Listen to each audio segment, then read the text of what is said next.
Hey, Mark. Hey, Mark. One of the key things about this film that sets it apart from other films of this era is that it takes place with the Civil War as a backdrop. It takes place with a conflict of slavery happening, but it's not a Civil War film. And it's also not a slave film. You'll never actually see a slave depicted in this film. Every individual that you see has either secured their own freedom or they're in the process of running away to achieve that freedom.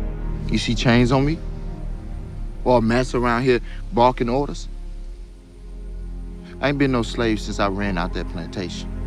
What I find in films from this period, they often are prolific about the horror of the period.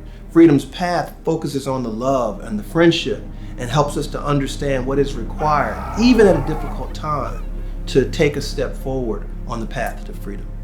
No, we actually got a message that we want to get across, and we want to do it in the grandest way. It's not a trauma film, and I feel like that's why it's needed. We already have enough films that show our separation.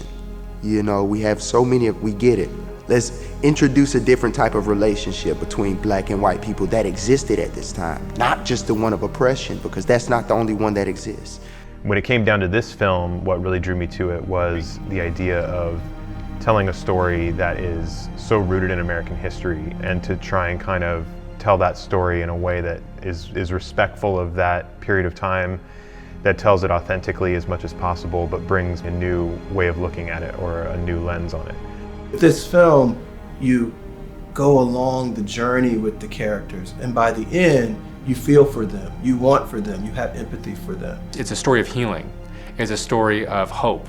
It's a story of hardship and tragedy, but in spite of that hardship and tragedy, incredible and profound things can come from it. And Freedom's Path just shows like a lot of the ways that you may understand somebody could be different. Like your so-called worst enemy from the social standpoint of you not knowing them could actually be your best friend, the one that you may have needed to meet to get to your next level, because we weren't trying to make you hate the white man or make you feel sorry for the black. Like, no, you never seen Kitsch Week in this movie.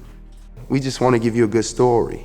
We're gonna have to get to a place in society where we can look outside of groupthink, look outside of identity, and look at someone for the unique individual that they are.